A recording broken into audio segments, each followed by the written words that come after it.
The difference between beekeeping versus crossbreeding is that when you crossbreed, your goal is to create a new species of bee. With beekeeping, your goal is to farm their produce. Either way, you got to start somewhere, and that's why I present to you Beekeeping for Beginners.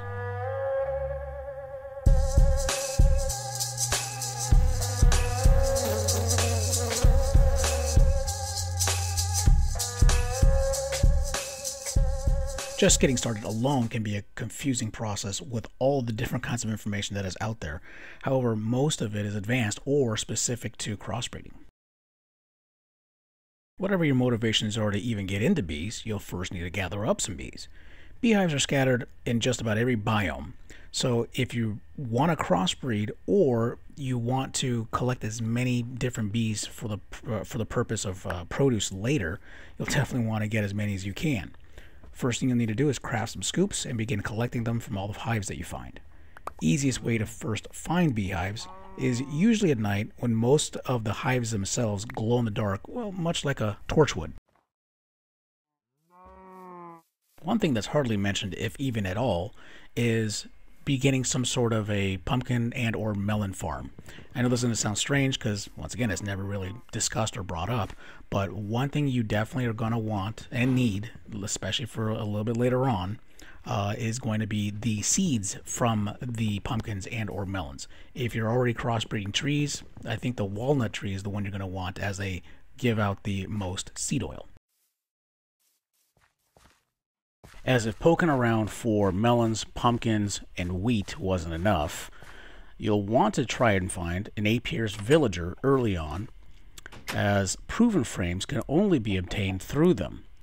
Setting a waypoint or a linking book to them is also highly recommended, as Apier's villagers aren't found in every village that you find. Another reason to seek out an Apier's villager early on is that he'll typically have an apiary or two that you can loot so that you can start your very own. Best part is you'll usually find them stocked and ready to go. If you're just starting out, this will be of huge help, as you may not yet have all the resources available to you to make your very own just yet.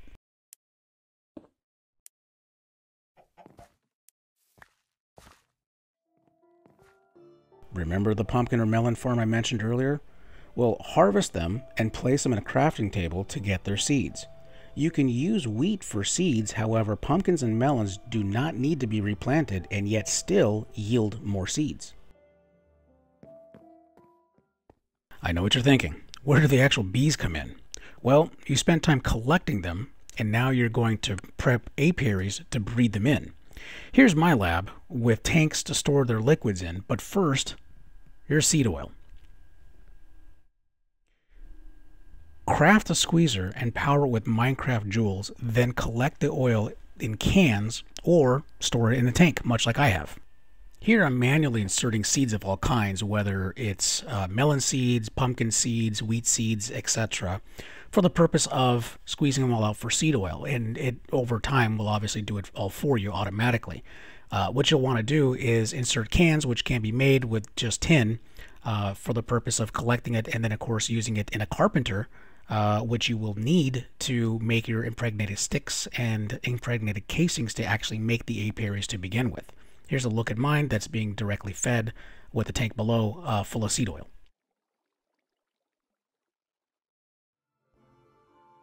One of the best ways to store and keep track of all of your bees, especially on the go, is an apiarist backpack. Definitely recommend crafting one as soon as you possibly can. You'll need it obviously in the apiarist chest first to begin with, but it's a handy tool to keep with you. However, mind you, if you were to die, let's say in lava as an example, you would unfortunately lose all your bees along with it. So take very special care, obviously, when you're transporting it, and making certain that, well, you don't lose any of your precious bees that you've, of course, waited so long to collect.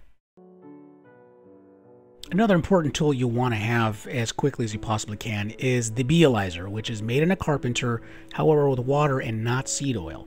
A beealyzer will analyze your bees, in this case a modest princess, and I have not analyzed its drone, so that again the information just by hovering over it with my mouse doesn't give me all the information, at least right at glance. So a Beealyzer is not powered and is available in a handheld and a block form as well too, either which are powered by honey drops, which I'll cover in another moment.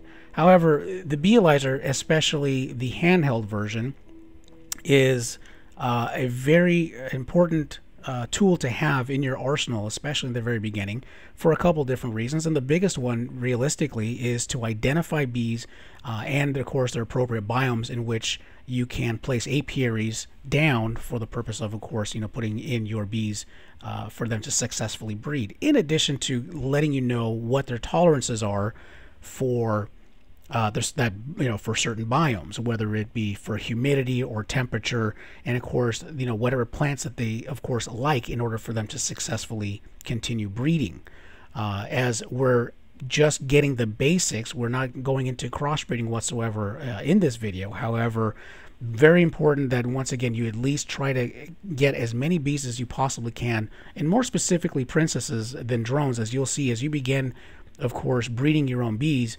Having drones is not really going to be an issue. You may have a shortage of princesses later on down the road when you do wish to crossbreed, but more importantly, when you're just looking to, of course, get produce out of them, it's very important to keep in mind what biome you're in. In this case, where I am in a desert biome, so therefore the modest bees are going to be the best fit for this biome, and they will require cactus in this particular instance. Certain bees, of course, have certain tolerances and needs, and you need to, of course, abide by them in order to successfully breed them. So as you place any two bees in any apiary, of course, they will create a queen, but for the queen to make its produce and, of course, its offspring, you need to find the appropriate tolerances for temperature, humidity, and, of course, the flowers that they like in the apiary that you have placed in for the biome. Place all of your honeycombs in a centrifuge to convert them into their product. Different combs will make different products, but you'll definitely want honey drops when you're starting out.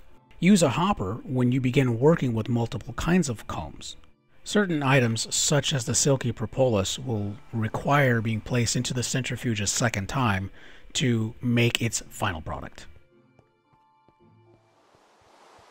And now for the final machine that I wish to discuss. This here is the acclimatizer, and its sole function is to change the temperature and humidity tolerances of certain bees. Let's say, for example, you have normally a jungle bee or a desert bee, and you happen to live in a meadows biome, and you want to keep as many bees as you possibly can as close to you, so therefore you need to lower their tolerances for those higher temperatures.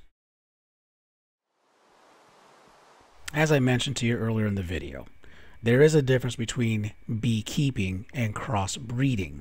And not to confuse the two, what we're simply doing here is beekeeping by having the bees breed over and over again so that we're never changing anything genetically. All we're simply doing is creating more drones, creating more princesses, and the products that, of course, they give off in an apiary. Here, once again, I'm in a desert biome. I have these bees with their favorite plant, in this case the cactus, and all I'm simply doing is, it's finished its cycle, I'm collecting the bees, I'm collecting their produce. If I was to have used frames in the center of the apiary, I would have probably more than likely doubled my output. But there is your first look at beekeeping. Hope you enjoyed, and thanks for watching.